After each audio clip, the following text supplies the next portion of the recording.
Super chickens. No, I'm not talking about the latest superhero, a man bitten by a radioactive chicken who now has the proportionate strength of a chicken, but tastes really good when deep fried. I might have went too far with that. Now, there was a study done by an evolutionary biologist from Purdue University on productivity, and what he used were chickens. There's actually an excellent TED Talk on this performed by Margaret Hefferman, and I'll put a link to it below. Excellent and well worth your time watching. Now, his experiment went like this. The evolutionary biologist from Purdue, again, he was studying productivity and decided to use chickens. Produce eggs, easy thing to study. He created two groups and tracked them over 6 generations. So in that first group, he pretty much left them alone, but he kept the best of the best and put them in group 2. So you had your highest performing chickens. So after 6 generations, what did he have? Well, group 1 were a bunch of very healthy, full-feathered chickens that produced well. In group number 2, the super flock for these super chickens, there were only 3 left. They had pecked each other to death. Suppressing the production of others was part of the super chicken strategy, evidently. They did not work well with others.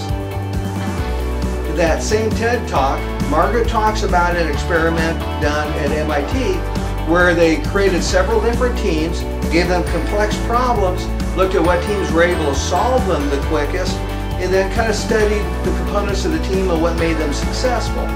Well, they did find that there were 3 main characteristics that all the top performing teams had. And interestingly, IQ was not one of them. The teams with the highest IQ accumulatively, or with the highest IQ people there, were not one of the factors.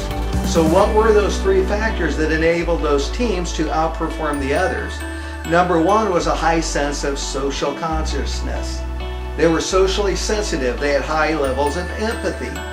They cared about the feelings of others. They were very interdependent. Secondly, is they were includers.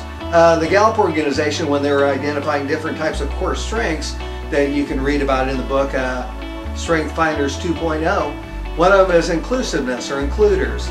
The ability to want everyone to have a voice and be included in what you're doing. This is very powerful. That last characteristic, well, they had more women with them, which makes sense since women do tend to rate higher when it comes to empathy, social, and being an includer. Sorry guys, that's the way it is. We tend to be more in the super chicken variety.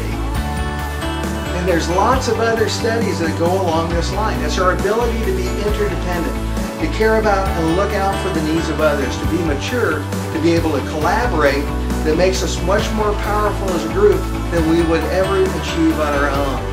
We're usually happier and healthier also when we're able to collaborate with others. Check out the book, How Full Is Your Bucket, where it's been shown that the more you contribute to the health and well-being of others, you'll also contribute in equal amounts to your own health and well-being. So how about your organization? How many super chickens do you have? How mature is your group? Do you look out for the well-being of each other? Do you have a good high social consciousness? Do you include everyone? Show that each person is valued? Or are you suppressing the productivity of each other? Until next time, Bryan McWhorter.